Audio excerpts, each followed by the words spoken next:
Olá, doutora Priscila, agora sim, agora estamos definitivamente na nossa live. Uma boa noite para a doutora, uma boa noite, Boa noite, então, doutor Juliano.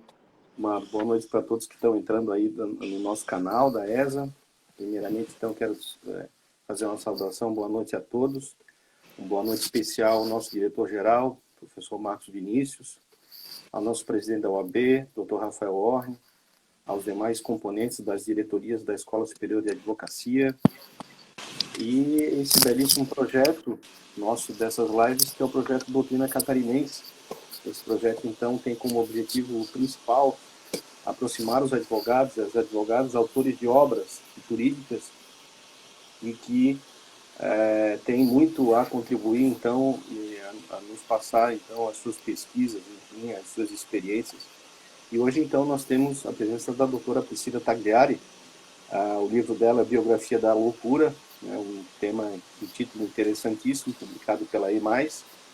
Então, começamos, então, a partir de agora, nessa aproximadamente aí 1 hora, é uma falhazinha aí na nossa live, isso é normal, isso acontece. Está girando aqui um pouquinho a imagem da doutora Priscila, mas Oi. vamos aí, isso faz parte.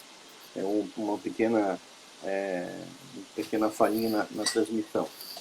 Mas, vamos lá, doutora Priscila, eu tenho algumas perguntas a fazer, mas vamos ficar bem à vontade, as minhas perguntas são mais para explorar, então, portanto, genericamente o tema da medida de segurança e também, obviamente, a sua pesquisa. Então, já vou de pronto, né, sem perder muito tempo. Por que a escolha do tema, doutora Priscila? Olá, primeiro quero agradecer o convite aqui, né, da ESA, o doutor Juliano está aqui hoje, nessa noite, ou final de tarde, para falar um pouquinho do livro. A escolha do tema, doutor Juliano, foi um assunto na qual sempre me interessou nos meus estudos de pós-graduação, onde eu acabei adentrando mais no estudo de criminosos com transtorno de personalidade antissocial. E no momento do mestrado, me surgiu a ideia de fazer, e já tinha um interesse prévio, de se fazer então um estudo dentro dos hospitais de custódia para tratamento psiquiátrico.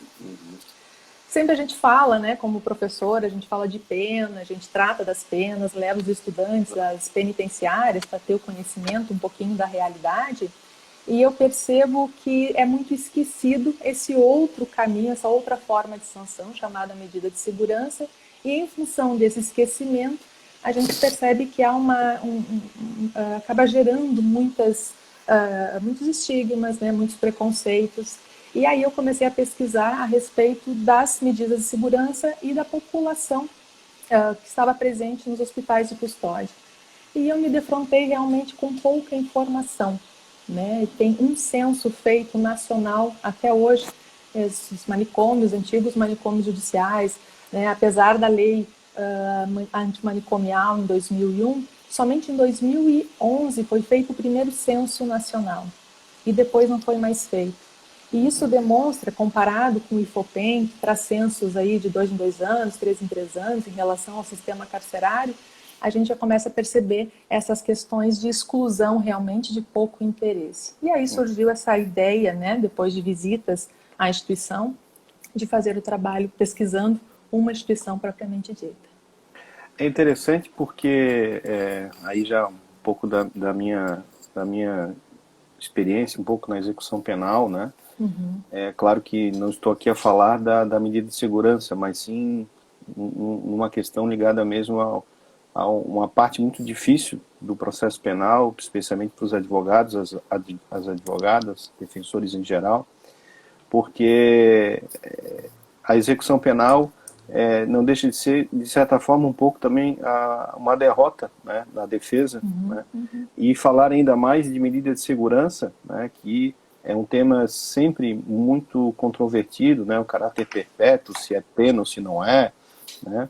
Eu acho que falarmos de medida de segurança é importante na academia, mas me parece que às vezes na prática, né, é um assunto que é muito esquecido, né? Há sempre a impressão, pelo menos senso comum, de muitas pessoas de que aquele declarado inimputável, por exemplo, os efeitos da lei penal, que recebe uma medida de segurança, ele é esquecido e nunca mais volta, né? A realidade é um desinteresse da sociedade tratar talvez o tema com muita seriedade. Me parece que o livro tem essa pretensão, né?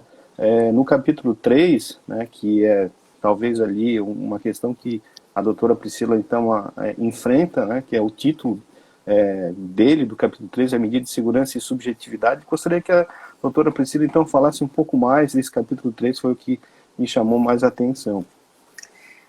De fato, doutor, eu concordo. Realmente, a questão da execução em relação à medida de segurança, onde a gente tem uma absolvição imprópria, né?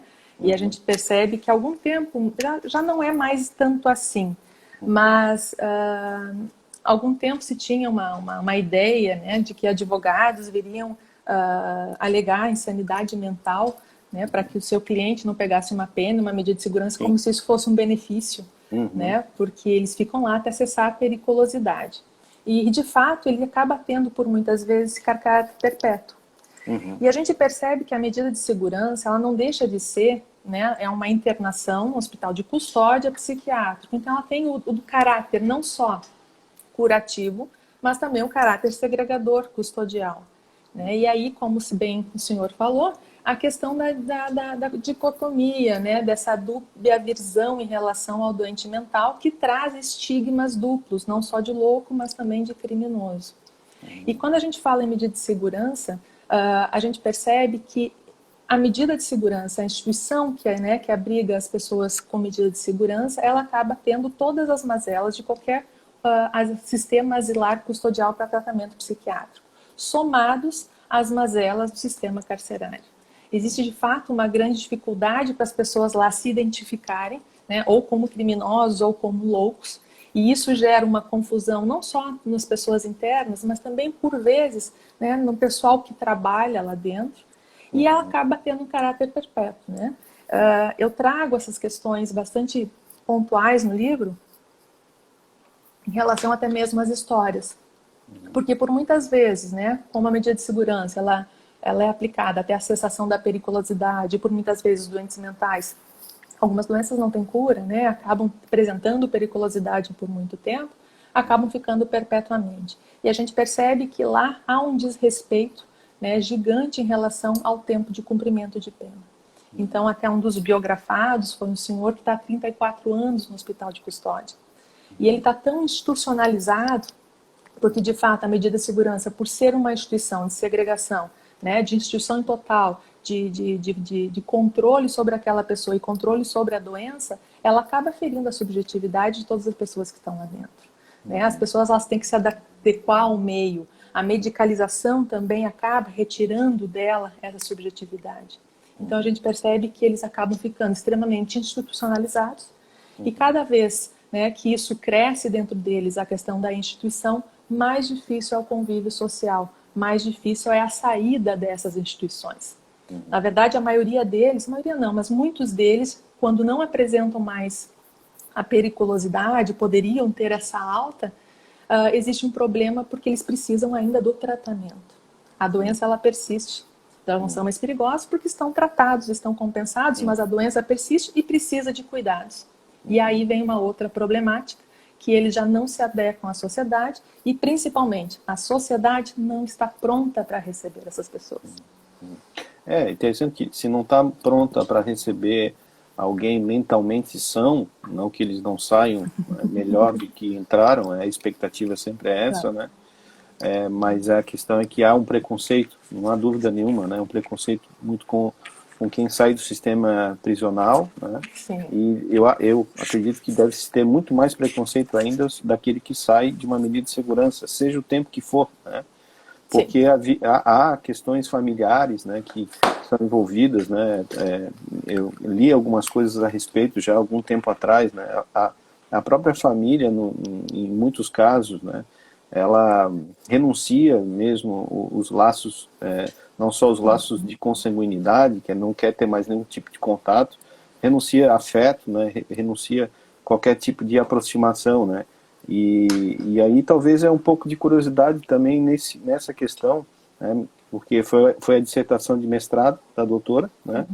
E se nesse campo, porque lá no capítulo 4, mas ainda não quero perguntar sobre o 4, mas talvez entrando um pouquinho já nessa questão, a doutora fez uma pesquisa de campo ou se interessou por isso, como foi o contato mesmo com os diretores, os servidores, né, o relato mesmo de casos simbólicos, casos em que seria interessante, né, fazer essa pesquisa para construir não só a dissertação, né, mas que essa dissertação virasse um livro, que nem toda dissertação, né, ela tem um final de uma obra lançada, né, como é o caso da doutora. Então vai um pouco dessa minha pergunta com relação à pesquisa de campo, né, se foi feita, né, e como foi feita e como foi esse contato então com essas pessoas. Então, eu num primeiro momento, acho que para esse tipo de trabalho, para tentar identificar de fato de que forma, né, a medida de segurança afeta a subjetividade e para ter essa percepção, eu optei na minha pesquisa, né, para fazer pesquisa de campo realmente. Então, eu usei a etnografia, né, para que as minhas percepções em relação ao campo. Eu fui muito bem recebida no hospital de custódia. Eu percebi que eles estão sempre de braços abertos. A direção que lá estava no momento me abriu os braços, né? Me deu acesso livre a todos os lugares e me convidou. A minha primeira entrada no hospital de custódia foi numa festa de Páscoa, sem ser visitas com estudantes ou visitas, né? Mas foi numa festa de Páscoa. Eu tive esse acesso também ao hospital de custódia, não posso deixar de dizer aqui, que foi através de um aluno, né, que era um aluno meu que trabalha lá dentro, no setor jurídico. E aí, então, ele sempre fez, tanto é que eu tenho os agradecimentos ao Paulo, né, no meu livro, por me apresentar as pessoas e eles abrirem as portas. E eu precisava dessa convivência. É bastante interessante porque desde o início, né, quando eu dizia que ia para o Hospital de Custódia, foi um ano, né, frequentando, e não só as festas, mas em situações bem distintas, como em laudos psiquiátricos, né, eles fazem um conselho onde conversam e vê quais são as demandas dos doentes lá dentro. E eu percebi muitas coisas em relação ao Hospital de Custódia. O doutor estava falando da família, e isso foi uma das coisas que muito me chamou a atenção, tanto é que tem uma foto no livro, né, que foi um doente que passou a festa de Páscoa inteira abraçado na família. E muitos sozinhos, e isso me chamou muita atenção. Que é um ponto interessante, porque o Hospital de Custódia para Tratamento Psiquiátrico em Florianópolis atende a toda Santa Catarina. E o convívio familiar é muito importante, porque a doença mental já gera dificuldade de laços. De criar laços afetivos, é próprio da doença mental, da demonstração de afeto. Então, ainda separado da família, que muitos, ou de fato, são esquecidos lá, porque a família não tem condições de dar conta, ou não tem condições de ir visitar eles, né? Mas a gente percebe que quanto mais distantes, quanto mais segregados e mais longe, mais difícil, de fato, é ter esses vínculos familiares fortes para voltar para a sociedade. Sempre me perguntavam se eu não tinha medo, né? E confesso que no começo, por questões por ainda ser desconhecido tudo aquilo para mim de uma forma geral, eu percebia que no começo eu me pegava pensando, tá, mas e se essas pessoas aqui resolverem, né, ter alguma atitude insana? Né? Eles não são previsíveis, a loucura não é previsível. E aí depois, com o estudo e com a pesquisa, eu comecei a perceber que é justamente nesse ponto, é um ponto que é gerador de preconceito, a imprevisibilidade. A gente tem medo do imprevisível, né? Não sabe o que esperar, o que conhecer. E o medo gera preconceito. Então eu percebo que esse medo inicial foi rapidamente, né, desfeito. Tanto é que na última entrevista, eu estava com a última pessoa que eu entrevistei dos pacientes, e um agente de segurança, no final da entrevista, me disse, professora, se a senhora precisar, tem um botão, tem uma campainha embaixo da mesa. Ou seja, em nenhum momento eu me senti insegura lá dentro, ou eles sentiram a necessidade de me dar essa informação, né? Sim. Mas eu acho que é em relação ao desconhecido mesmo que acaba gerando esse medo, né, coletivo. E lá dentro a gente encontra uma diversidade de pessoas, de culturas, enfim, né? A origem, né? A origem dessas pessoas, né? Como a doutora bem disse, né? Nós temos aqui, então, em Florianópolis, ele recebe, né, do estado inteiro.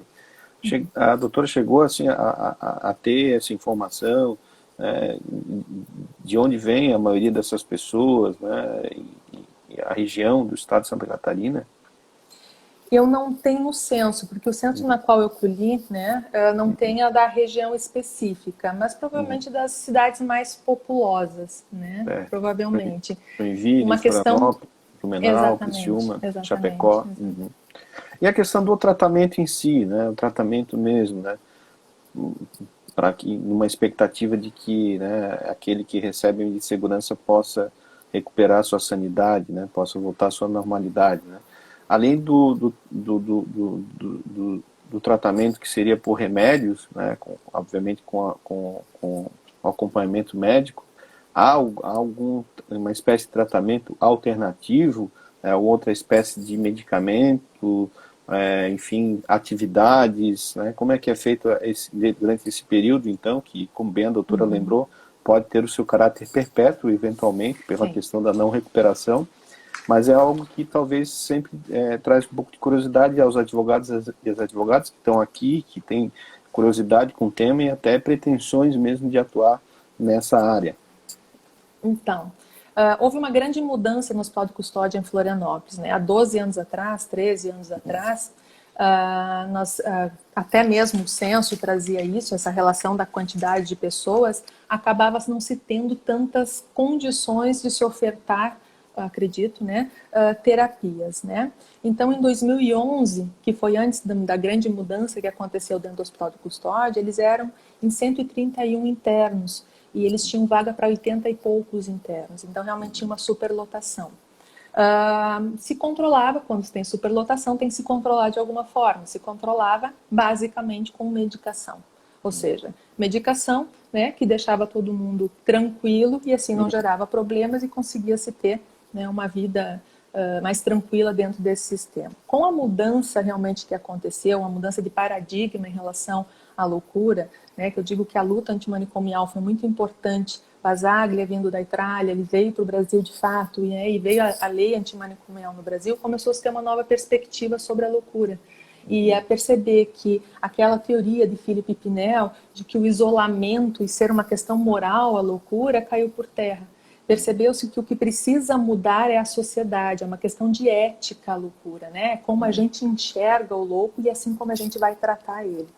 Então, pensando nisso e mudando o perfil das pessoas que lá começaram a atuar no Hospital de Custódia para tratamento psiquiátrico, começou a se tomar medidas extremamente importantes para que as pessoas conseguissem ser desinternadas e não revoltar ao sistema, né? Porque o nosso Código Penal, ele diz que a desinternação ela é condicional no período de um ano se apresentar qualquer sinal de periculosidade, ou seja, não pode nem ter um mau dia, porque pode ser encarado como periculosidade.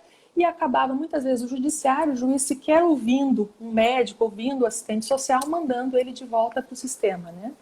E aí a superlotação. E começaram a se implementar medidas, de fato, para que isso fosse diminuindo, para que o sistema fosse diminuindo e assim dar mais condições de tratamento para esses doentes. Então foi instituído a alta progressiva, né, que é onde as pessoas ficavam, os internos iam para casa, como se fosse uma condicional, ficassem uma semana com a sua família e depois retornassem, ou seja, para gerar os vínculos, né, para ter um pouco de contato. As saídas são muito importantes que eles fazem, vão ao cinema, vão ao teatro, vão às praias, né? Mas aqui tem um ponto fundamental nisso que chama-se o PAI, né, o Programa de Acompanhamento ao Egresso, que foi implantado no Hospital de Custódia de Florianópolis. Né? A gente até pesquisou, eu não vi nenhum tipo de ação de política pública como essa em outras instituições, talvez tenha, mas aqui Florianópolis de fato foi percussor, porque eles começaram com 2 agentes, né, a visitar as pessoas que eram desinternadas, dar atenção a elas fora, extramuros, né, e o número de reincidência, um número, não é nem reincidência, mas o número de reinternação caiu de 60% para 7%. Olha só. E isso gerou de fato uma política pública eficiente, gerou de fato uma diminuição de pessoas lá dentro. O ano passado eles eram em 82 e eu fui há 2 semanas a Florianópolis e visitei o hospital, eles estão em 50 e poucos internos. Com essa quantidade, eles conseguem de fato fazer muita terapia e lá tem. eles têm, há 12 anos atrás não se tinha nem sequer psicólogos lá dentro, Que assistentes absurdo. sociais, né? Que E absurdo. agora eles têm psicólogos, têm assistentes sociais, muitos têm muita demanda de fala, né? Então a gente percebe que existe muita terapia. E até um agente de segurança, agora lembrando, né, me disse que ele falando para mim, a gente bota terapia, terapia, atividade, atividade, atividade. Ou seja, é uma forma de controle também, dar o que Sim. fazer, né, para não gerar problemas. Então a gente começa a perceber que existe sim solução. E muitos deles, o primeiro contato de fato com qualquer tipo de terapia foi dentro do hospital de custódia. E aí a gente começa a perceber o perfil desse doente, ou seja, são pessoas de fato completamente desassistidas pelo Estado. Tem uma doença mental e geralmente o crime acontece dentro da família, porque tem uma desconstrução também familiar, né? E é o primeiro contato que ele tem com tratamento e com terapias.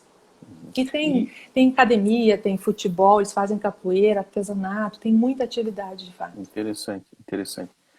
E, doutora Priscila, uma questão mais do procedimento, né, assim, seja da pesquisa, né, me parece que, digamos, né, fazer uma dissertação de mestrado é uma demonstração de paixão, com certeza, por aquilo que se escreve, aquilo que quer pesquisar, né? Parece que a doutora não só demonstra a paixão pelo tema, mas como também já vem um histórico já, né, de prática, né? Quanto ao procedimento, né, assim, os advogados e as advogadas, por certo, já estão recebi algumas mensagens aqui, mas de saber da doutora, qual é a visão da doutora quanto ao procedimento, se o procedimento judicial ele precisa ser mudado, ele precisa ser melhorado, quais são as propostas legislativas existentes, tramitando, no sentido de melhorar, então, nessa fase, né, que, como a doutora bem ressalta, é uma fase com os seus obstáculos, né, com seus preconceitos, com esquecimento, né, e, afinal de contas, uma pessoa está ali, né, e que não entendia o caráter disso do fato, né, mas está sob custódia do Estado e que precisamos falar sobre isso. Mas especificamente com relação ao procedimento, o que a doutora entende, as falhas, os prós e os contras e a opinião quanto a, vamos dizer assim, às mudanças que, por certo, devem ser implementadas aí na esfera legislativa. Olha, doutor Juliano, não se tem muita previsão de nada, não se fala muito nisso, de fato é bastante esquecido, não tem nenhum tipo de proposta, né, para alteração. O procedimento, e aí eu trato também no primeiro capítulo, uma questão muito que Foucault acaba pontuando, que aí nós precisamos de uma relação jus-psique, né? Ou seja, o juiz, muitas vezes, em função de não ter condições técnicas, né, para saber se de fato a pessoa tinha entendimento ou tinha poder de autodeterminação em função da doença, ele acaba dando esse poder de solução, de decisão sobre a vida do outro na mão de um psiquiatra que vai elaborar o seu laudo pericial. É difícil o juiz contestar esse laudo pericial, né, em função dessa falta de conhecimento. Então a gente fala, e Foucault traz isso de uma forma muito interessante, essa relação de poder, não só da justiça, mas também dos médicos. O procedimento ele acaba sendo moroso, porque por muitas vezes o que acontece, que eu acredito que vem a dificultar a identificação de fato da inimputabilidade, é que hoje a loucura está muito relacionada à drogadição, né? E de fato, dentro do hospital de custódia, no período que eu estive lá, cerca de 90% eram pessoas usuárias de drogas, né? E a droga está relacionada diretamente com a doença, ou porque muitas vezes a doença ela acaba aflorando em função da substância, né, da droga. A droga ela tem um potencial de pessoas que já têm a doença, né, no seu DNA vir a aflorar, mas também muitas vezes o doente mental, para dar conta daquilo que está vivendo, acaba se utilizando da droga, né, como um subterfúgio. Então existe de fato essa dificuldade maior de se identificar a inimputabilidade do agente.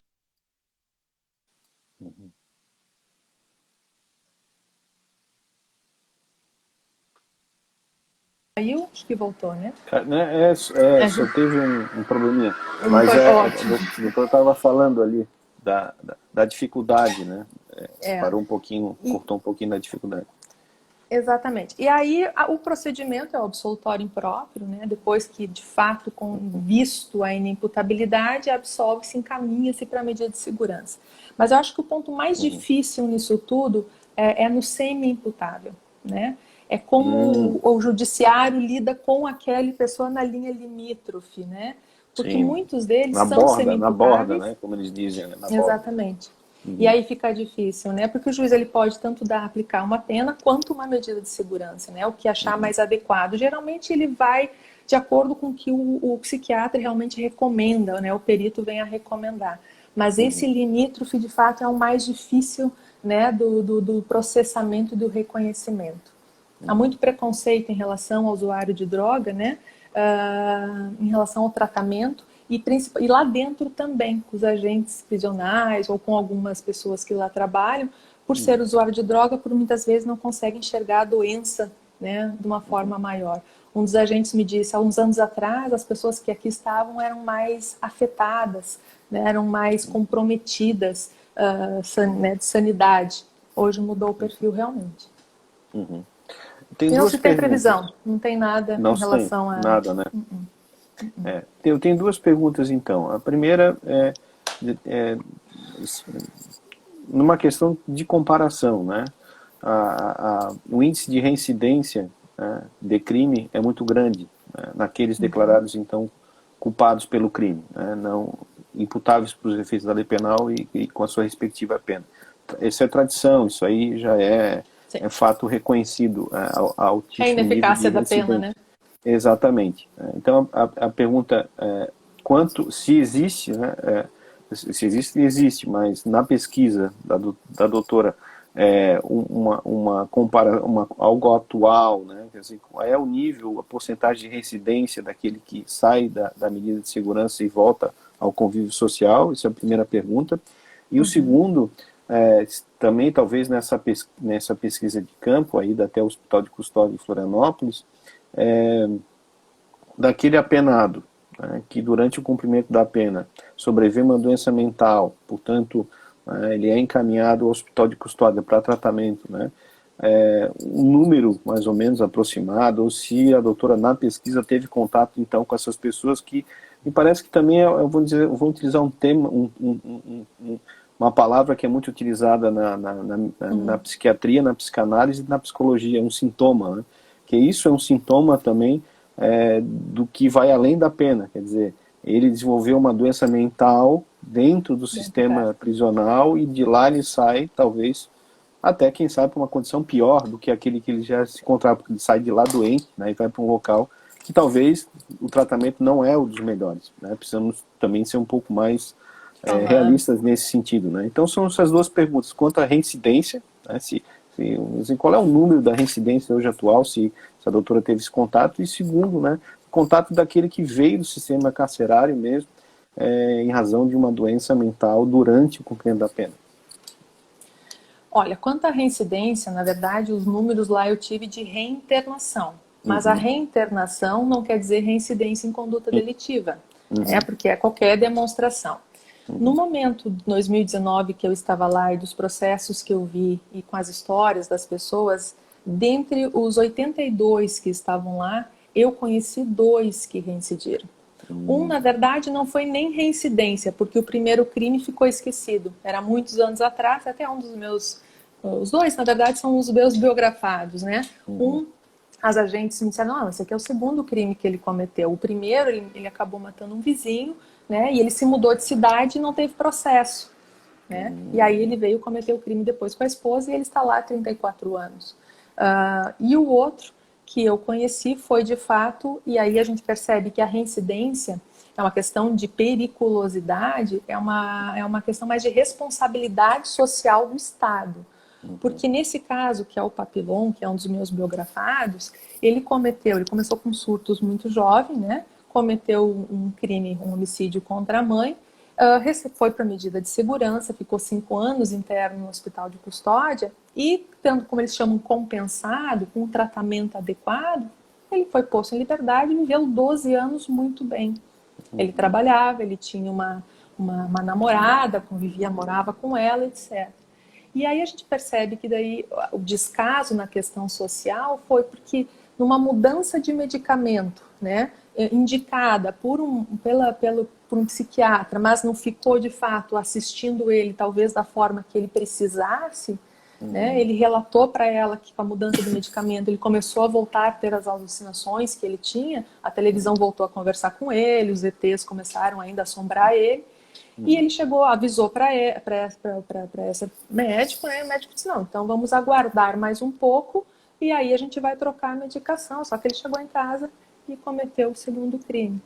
Né? E ele tem consciência disso. Então o índice de reincidência é muito baixo. Eu acho que não sei se chega a 1%. Né? Porque, e para chegar a esse ponto de cometer crimes muito graves, tem que estar extremamente descompensado. O que a gente percebe que a maioria das questões de reincidência, de condutas delitivas, mas aí são questões menos graves, né? Crimes menos graves. Uma ameaça, uma lesão corporal, ou um xingamento, enfim, uma injúria, né? Mas não propriamente dito aquele crime mais grave que gerou a primeira internação. Então a reincidência é muito baixa. Estou vendo aqui uma pergunta da Carla Rizardi. Qual a principal falha, déficit do sistema em relação aos doentes internados, na opinião da doutora Priscila?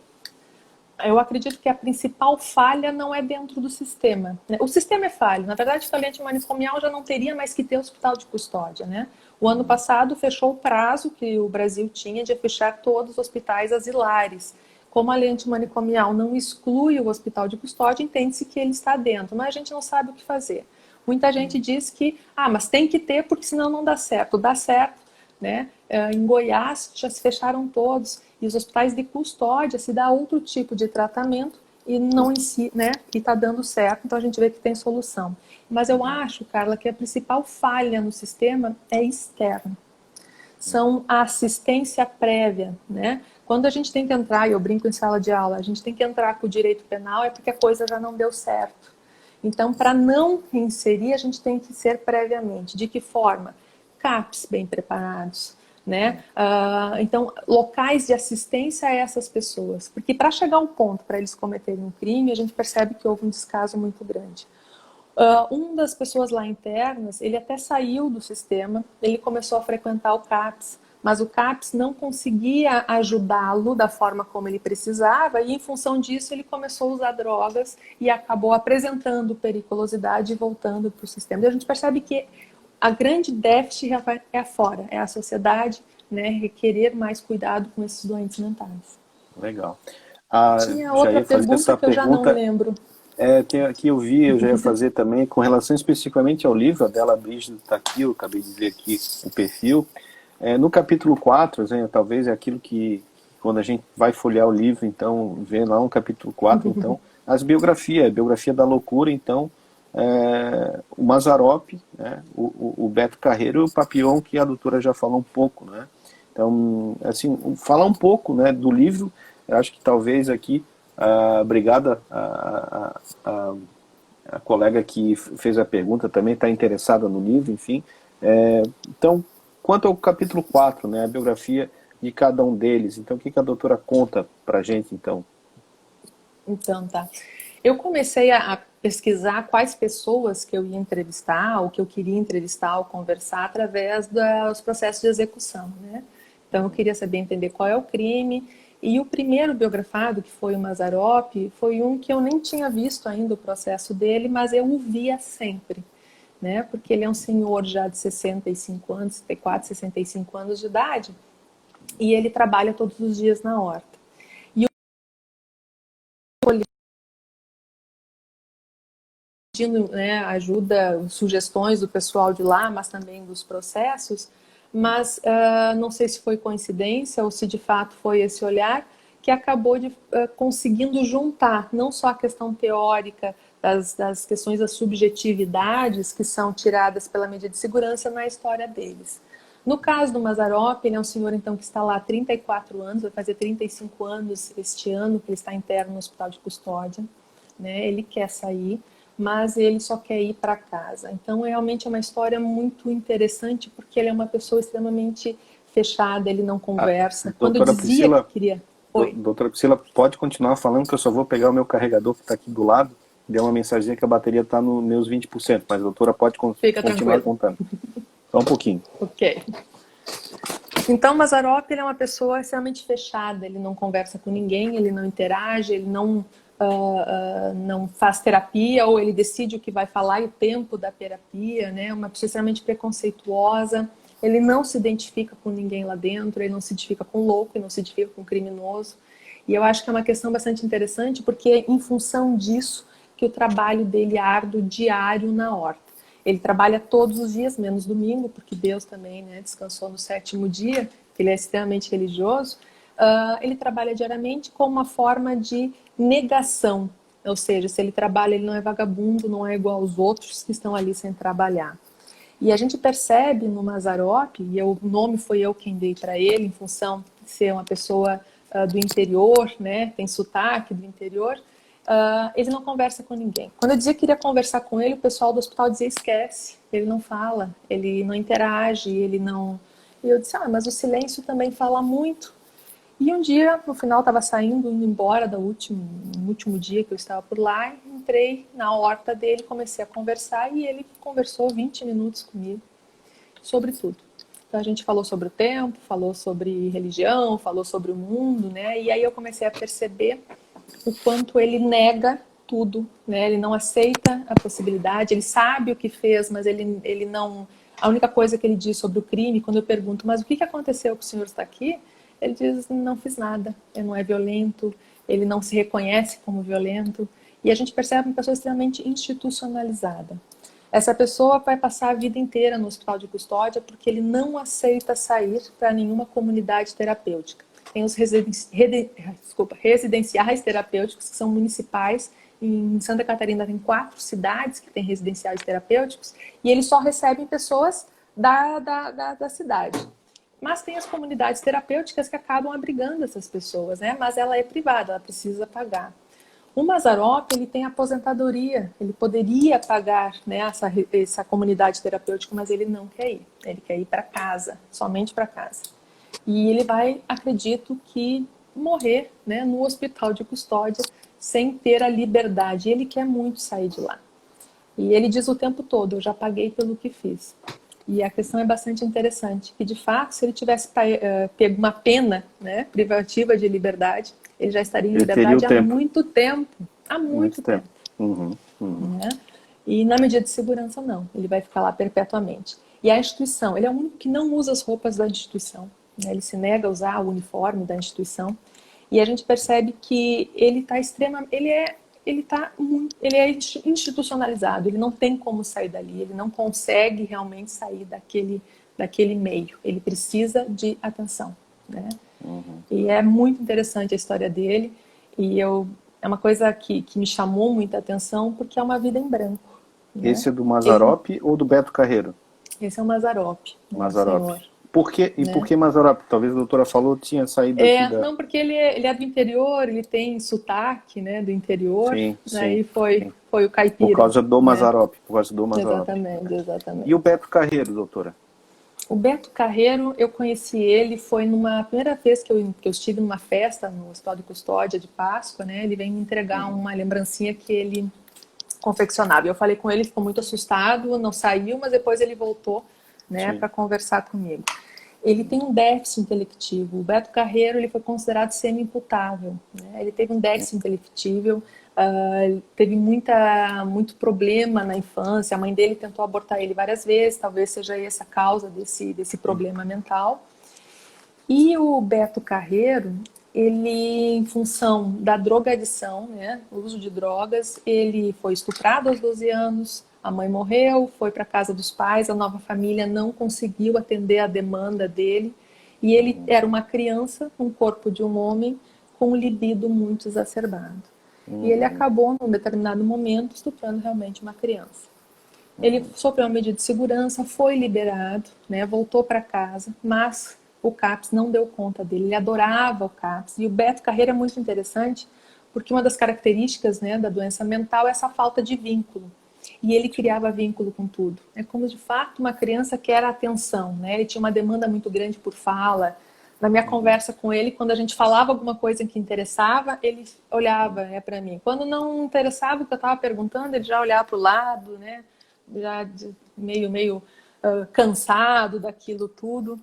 E ele teve que voltar para o hospital de custódia porque começou a apresentar esses sinais de periculosidade.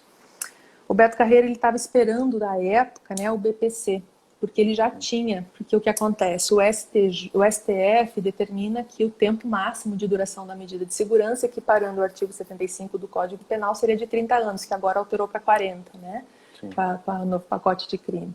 E aí o STJ se manifestou em sentido contrário, dizendo que o máximo da pena, ou melhor, o máximo da medida de segurança deveria ser o máximo da pena prevista em abstrato. Sim. No caso do Beto Carreiro, ele também já tinha uma determinação judicial para desinternação. Só que ele não tinha, a família não podia atender ele, a família não conseguia, né, recebê-lo, e ele não tinha condições financeiras de arcar com as despesas de uma comunidade terapêutica. E ele ficou muito tempo esperando, né, o BPC, e agora eu tive uma grata surpresa, quando eu fui há 2 semanas no Hospital de Custódia, que ele conseguiu e saiu. E ele está numa comunidade, ele dizia, eu quero ir para a comunidade X, porque estão os meus amigos, a questão do vínculo, do afeto, né, com as outras pessoas. Sim. Mas ele, na verdade, estava lá, e a gente percebe que a questão do Beto Carreiro, ele precisa de atenção constante.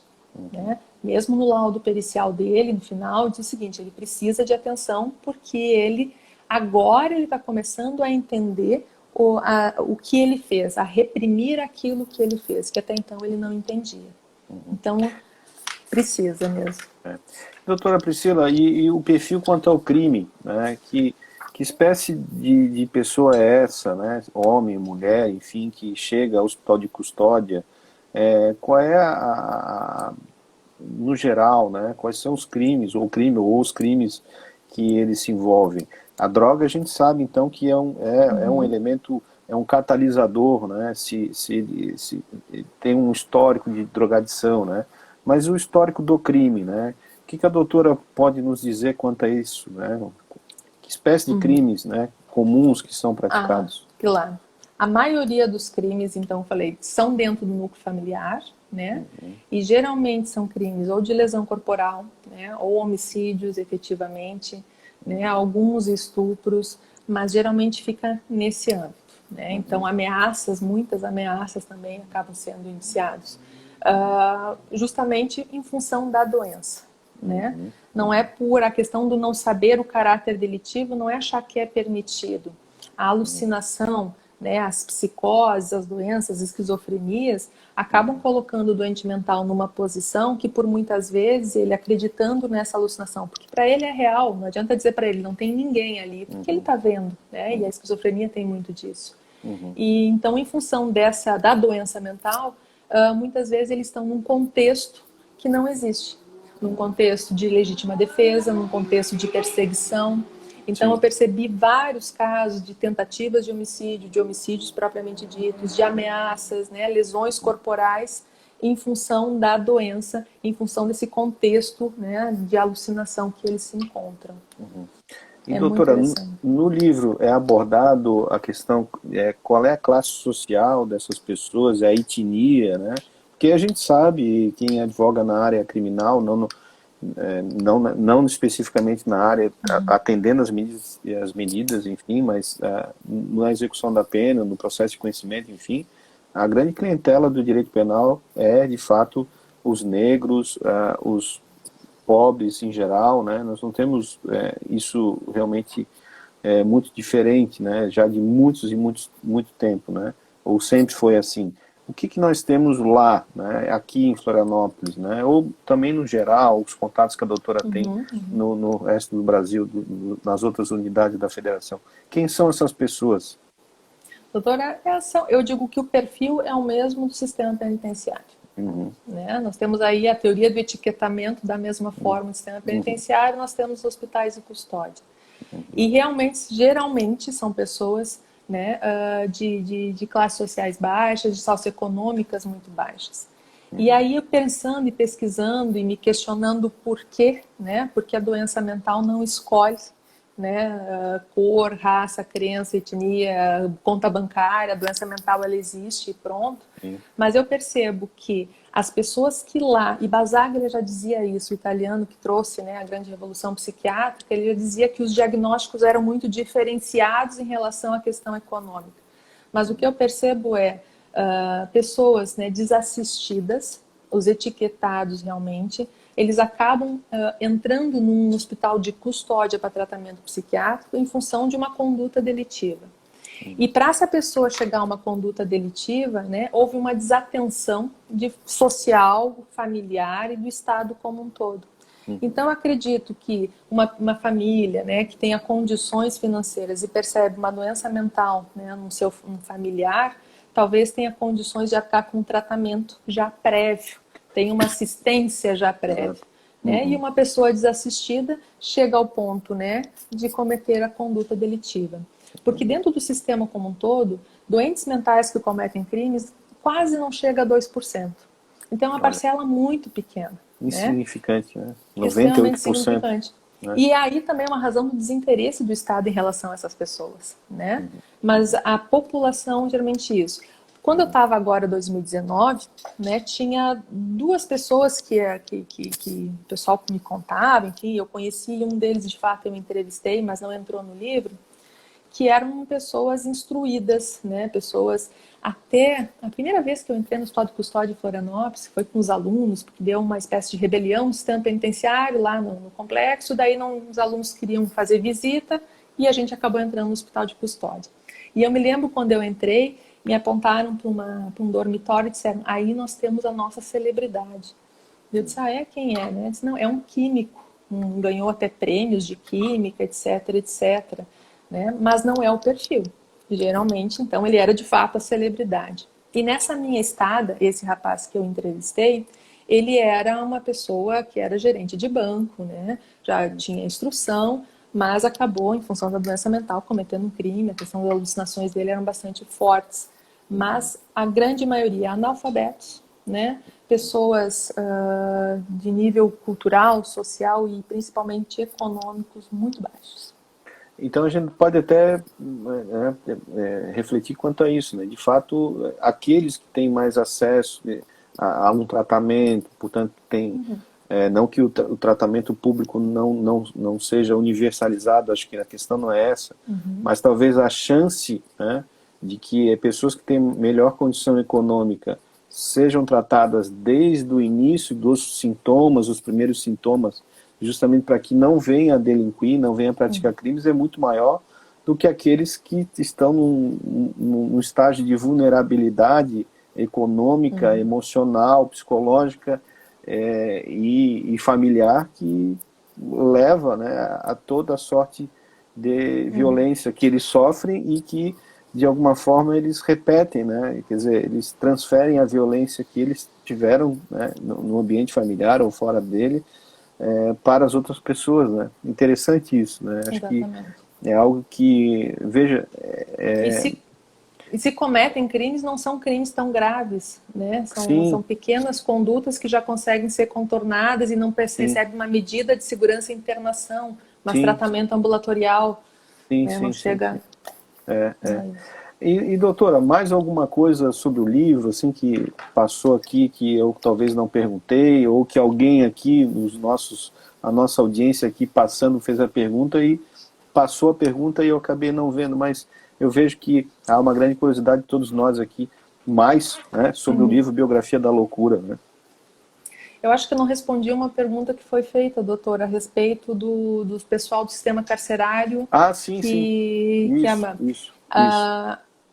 Isso pode acontecer porque o sistema carcerário gera níveis de estresse muito grande, né? E algumas doenças mentais, elas afloram com o estresse, quando está em estresse elevado. E também a questão do sistema carcerário, em função